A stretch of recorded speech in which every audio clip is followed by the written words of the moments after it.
আজকে দেখবো কেই 430F মডেলের কমন 3-4টা এরর। তো এগুলো না জানলে এই অবশ্যই মেকানিককে জানতে হবে।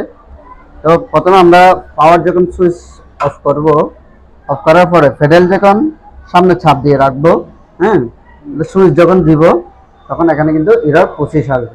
কোন দিকে? সামনের দিকে। আবার মেশিন সুইচ অফ করব, অফ করার পরে এবার চাপ দিব নিচের দিকে। নিচের দিকে চাপ দিয়ে যখন সুইচ অন করব এখানে এরর আসবে 35। আগে ছিল 25, এখন আসছে 35। ঠিক আছে, এখন বন্ধ করব। আরেকটা হচ্ছে যে এটা, এই যে এখানে একটা সেন্সর থাকে, এতটুকু আলগাইতে হবে না বাস। এখন যখন আমরা সুইচ দিব, এই যে এরর আসবে কত?